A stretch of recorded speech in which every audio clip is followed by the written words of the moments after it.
Assalamualaikum teman-teman. Kami dari kelompok 12 Perilaku Konsumen Perbankan Syariah D akan mempresentasikan tentang proses keputusan konsumen, pembelian, konsumsi, dan kepuasan konsumen. Kami yang beranggotakan Ajeng Dewi Huriyatul Jannah, Maulana Rifki Julianto, dan Wulan Yuliana. Oke, langsung saja. Materi yang pertama yaitu tentang pembelian. Pembelian meliputi keputusan konsumen mengenai apa yang dibeli, apakah membeli atau tidak, kapan membeli, di mana membeli, bagaimana cara membelinya, cara membayarnya tunai atau cicilan, motivasi yang berubah, situasi yang berubah, produk yang akan dibeli tersedia atau tidak. Pembelian produk atau jasa yang dilakukan konsumen. Yang pertama, ada pembelian yang terencana. Merupakan hasil dari proses keputusan yang diperluas atau keterkaitan yang tinggi. Konsumen seringkali membuat daftar barang yang akan dibeli jika pergi ke swalayan. Sudah tahu produk dan merek yang akan dibelinya. Contohnya, konsumen yang membeli mobil baru termasuk kategori pembelian yang terencana sepenuhnya karena mereka biasanya sudah punya keinginan jenis mobil, merek, dan model mobil yang dibeli. Yang kedua, ada pembelian yang separuh terencana. Ketika seseorang sudah tahu produk yang ingin dibeli sebelumnya dan memutuskan merek dari produk tersebut di toko, maka ini termasuk pembelian yang separuh terencana. Pramuniaga biasanya menjelaskan semua produk yang ada di toko tersebut sampai konsumen memutuskan produk merek apa yang ingin dibelinya. Contohnya, seseorang ingin membeli sabun dan memutuskan membeli sabun merek Dettol ketika sudah berada di toko atau setelah pramuniaga menjelaskan semua produk sabun yang ada di toko. Selanjutnya, ada pembelian yang tidak terencana. Konsumen sering membeli suatu produk tanpa direncanakan terlebih dahulu. Keinginan membeli sering muncul di toko atau mall. Contohnya, display pemotongan harga 50%. Display tersebut telah membangkitkan kebutuhan konsumen yang tertidur, sehingga konsumen merasakan kebutuhan yang mendesak untuk membeli produk yang dipromosikan tersebut. Keputusan pembelian ini disebut sebagai pembelian impulse purchasing. Proses pra-pembelian. Yang pertama ada tahap pembelian. Yang pertama ada mencari informasi. Sumber informasi yang digunakan seperti koran, majalah, radio, dan televisi. Konsumen juga mungkin berkomunikasi dengan tenaga penjual, teman, dan kerabatnya mengenai produk, merek, dan toko. Yang kedua ada mengambil dana. Pembelian produk biasanya menggunakan uang sebagai medium utama pertukaran. Konsumen mungkin akan menggunakan cara pembayaran. Pertama, bayar tunai, cek, kartu kredit, kartu ATM, kredit melalui lembaga keuangan, dan kredit melalui toko. Yang kedua ada tahap pembelian.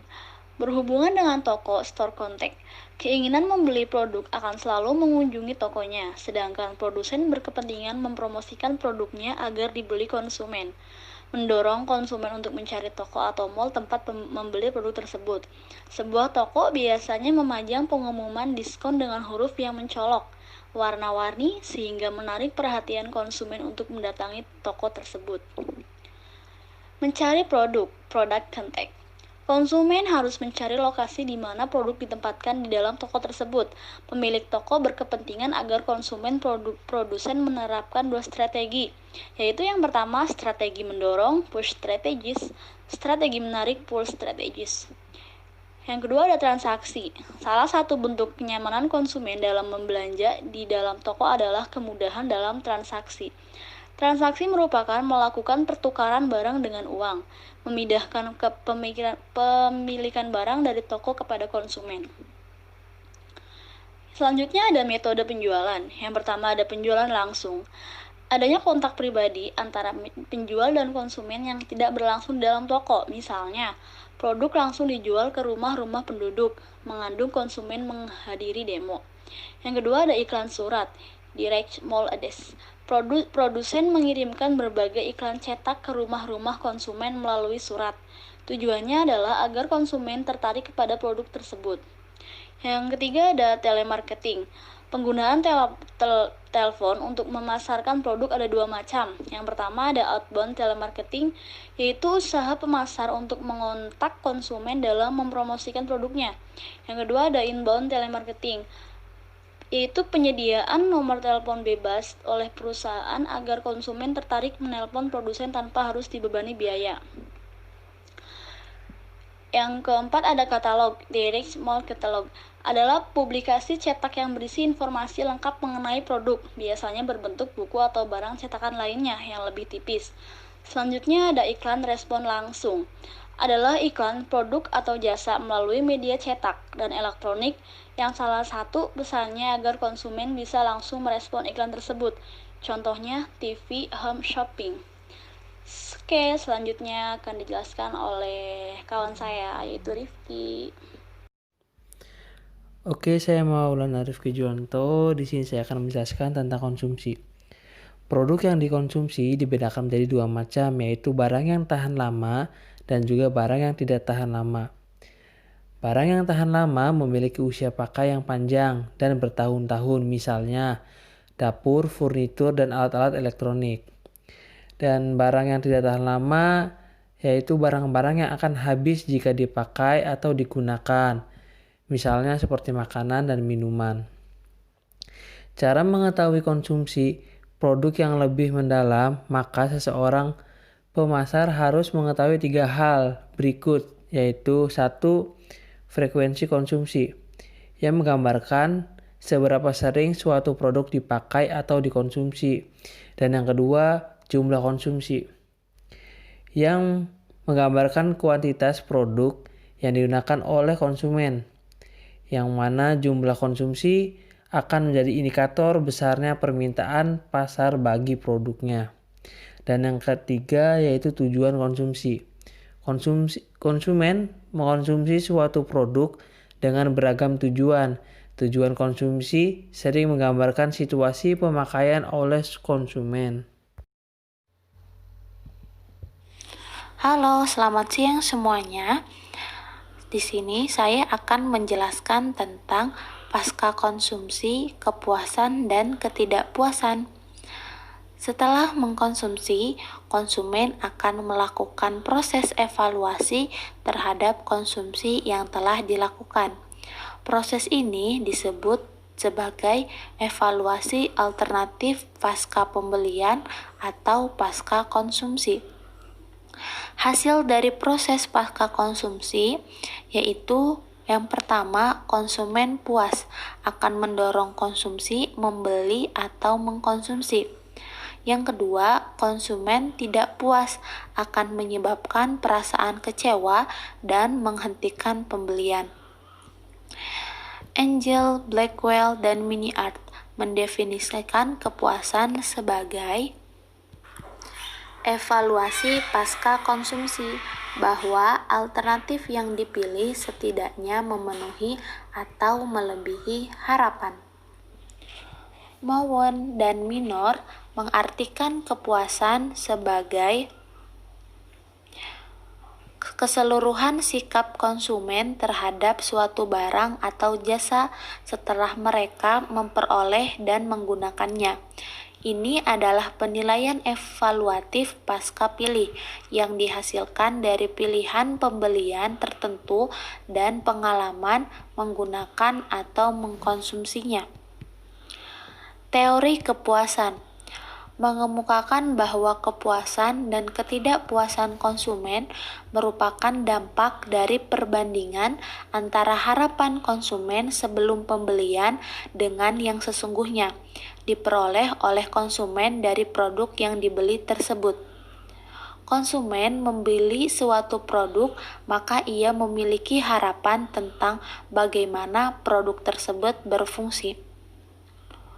Fungsi produk dibedakan menjadi 3. Yang pertama, diskonfirmasi positif.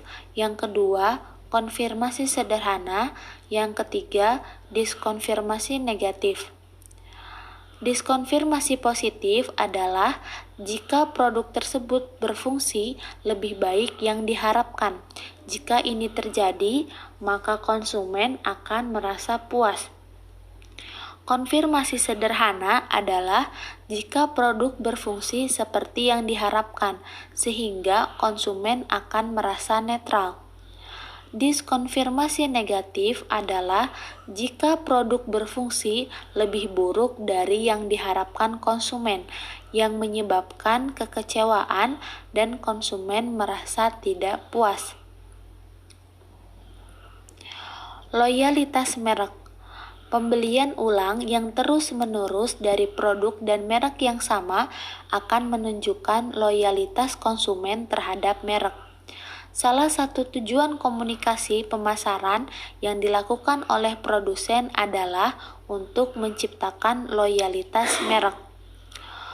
Loyalitas merek adalah sebagai sikap positif seseorang konsumen terhadap suatu merek.